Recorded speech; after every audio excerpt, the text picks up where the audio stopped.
किए। लोग कहते थे कि जो छुएगा वो इसमें जल के भस्म हो जाएगा। कि 3 तलाक क्या क्या कहा जाता था, कैसे वो विवाद समाप्त हुआ, रामलला कैसे स्थापित हुए, लोग देश नहीं दुनिया इन्हें लोहा मान, मंदिर का निर्माण हुआ। ये हर तरह से देश में गरीबों की रक्षा, देश का रक्षा, धर्म की रक्षा की बात करते हैं। वो दिखाई भी दे रहा है, किसी के विश्वास पर खरा नहीं उतरे। जो निषाद समाज इन्हें तलहटी पर रख के आगे बढ़ाने का काम किए, ये तो कहा कि आरजेडी हमारे पीठ में खंजर मारा। अमित भाई शाह और प्रधानमंत्री जी के उनके रणनीति का कमाल है। पनोरमा ग्रुप, जो सोचता है वो करता है। आपके अपने सपनों का आशियाना। नमस्कार, भारत लाइव देख रहे हैं आप। लोकसभा 2024 के चुनाव के वक्त ऐसे बयानबाजियां, जिन बयानबाजियों की चर्चा देश भर में खूब हो रही है, और ख़ास तौर पर वैसे लोग बयानबाजी खूब कर रहे हैं जो पहले नरेंद्र मोदी का गुणगान गाया करते थे। देखिए, हम बात कर रहे हैं मुकेश सहनी की। कल जिस तरीके से उन्होंने प्रधानमंत्री नरेंद्र मोदी और अमित शाह पर बयानबाजी की है, इन बयानबाजी के बाद बिहार की राजनीति गर्म हो चुकी है। तमाम विषयों पर चर्चा करेंगे, बातचीत करेंगे। हमारे साथ हरीश सहनी, बिहार सरकार के मंत्री। सन ऑफ मल्लाह मुकेश सहनी नरेंद्र मोदी पर एक विवादित बयान देते हैं, कैसे देखते हैं इस बयान को आप? देखिए, विवादित बयान वो जिस प्रकार से बोले हैं और किनके संदर्भ में बोले हैं, दुनिया जिसे शेर दिल इंसान समझते हैं, जो देश के बाहर से भी बड़ा समस्या 370 जिसे हटाने का काम किए। लोग कहते थे कि जो छुएगा वो इसमें जल के भस्म हो जाएगा, खून की नदियाँ बह जाएगी, मच्छर भी नहीं मरा और वो 370 भी हटा। आज उसी कश्मीर में पिछड़ा, अति पिछड़ा, दलित परिवार को सारा सुख सुविधा आरक्षण का मिलना प्रारंभ हो गया। ये तो हमारे देश के चाणक्य कहे जाने वाले, राजनीति के चाणक्य कहे जाने वाले अमित भाई शाह और प्रधानमंत्री जी के उनके रणनीति का कमाल है। रणनीति का कमाल है कि 3 तलाक क्या क्या कहा जाता था और उसको भी समाप्त किए। राम मंदिर जो 500 वर्षों से विवादित था, कैसे वो विवाद समाप्त हुआ, रामलला कैसे स्थापित हुए, लोग देश नहीं दुनिया इन्हें लोहा मान रही है। केवल यही भारत में ही राम मंदिर नहीं बना, विश्व के मानचित्र पर आप जब देखेंगे कि तो अबू धाबी में जाकर जो 27 एकड़ में मंदिर का निर्माण हुआ, ये हर तरह से देश में गरीबों की रक्षा, देश का रक्षा, धर्म की रक्षा की बात करते हैं। वो दिखाई भी दे रहा है। और उनको ये व्यक्ति जो किसी के विश्वास पर खरा नहीं उतरे, जो निषाद समाज इन्हें तलहटी पर रख के आगे बढ़ाने का काम किए, ये तो कहा कि आरजेडी हमारे पीठ में खंजर मारा। अब मैं तो कहता हूं कि ये पूरे बिहार के मल्लाहों को पीठ में खंजर मारने का काम किया। आप भी सर साथ में रहे हैं उनके, इस तरीके से आरक्षण के बाद? अरे साथ में नहीं रहे हैं, राजनीति में जन्मदाता मैं हूं उसका।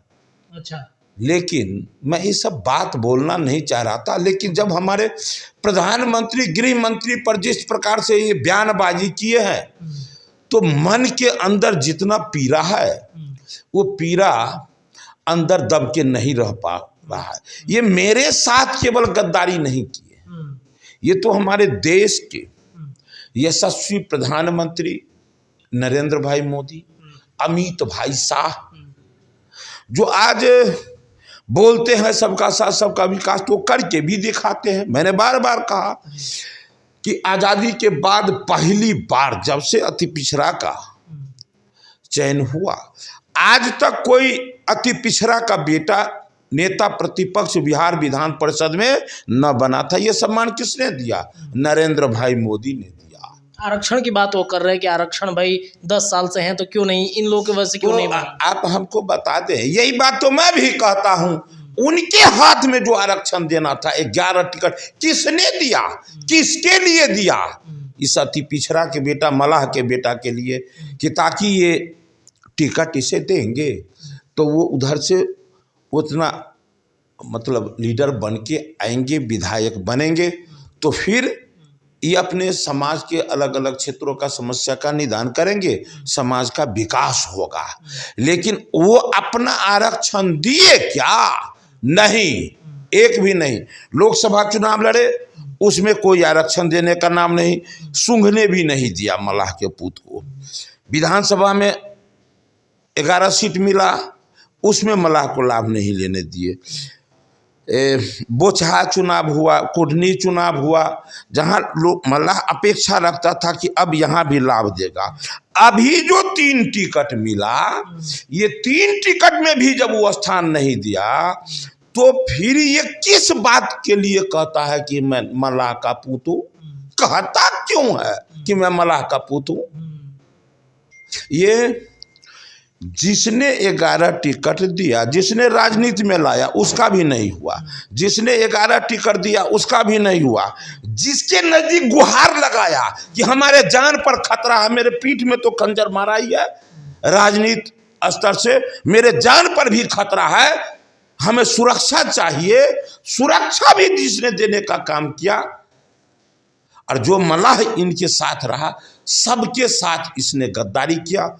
वो दुनिया के सबसे लोकप्रिय नेता, गरीबों के मसीहा, भारत के यशस्वी प्रधानमंत्री युग पुरुष नरेंद्र भाई मोदी पर वो इस तरह से, और अमित भाई साहब पर इस तरह का अभद्र टिप्पणी करते हैं।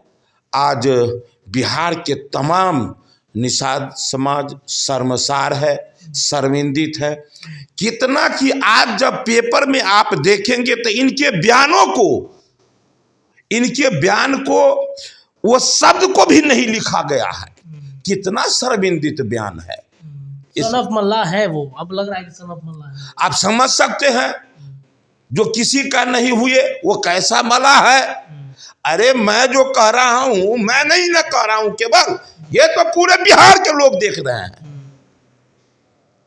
इसलिए ये बात दिल से आप निकाल के फेंक दीजिए।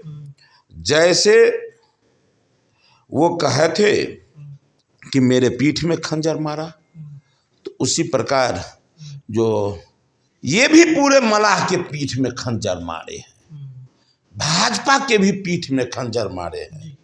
इसलिए मैं पूरे मलाह समाज आज इस इनके बयान से हम लोग बड़ा ही मर्माहत है, शर्मिंदित है कि हमारे समाज के लोग हमारे प्रधानमंत्री पर जिस पर आज दुनिया नाज कर रहा है, वैसे प्रधानमंत्री पर ऐसा बयानबाजी करने के कारण आज हम लोग शर्मिंदित हैं। देखिए, तो हरीश सहनी है बिहार सरकार के मंत्री, और कल जिस तरीके से मुकेश सहनी ने बयानबाजी की थी, कितनी ज़्यादा उस पर गुस्से में ये बातचीत कर रहे हैं। फिलहाल इस खबर में इतना ही। जुड़े रहिए भारत लाइव के साथ। धन्यवाद। पनोरमा ग्रुप, जो सोचता है वो करता है। अगर ये वीडियो पसंद आई और वह बिहार के राजनीति और बिहारियत से सरोकार रखेनी तो सब्सक्राइब बटन दबा के चैनल के सब्सक्राइब कर ली। ओजे एगो घंटी बा, ओकरा बटन दबा देला से कुल सटीक और मारक खबर रुआ मुफ्त में मिल जाई। अगर रुआ पत्रकारिता के हमनी के नया प्रयोग में सहयोग कर चाहतानी तो ज्वाइन बटन दबा दी। पेटीएम नंबर नोट कर ली 9386816700। धन्यवाद।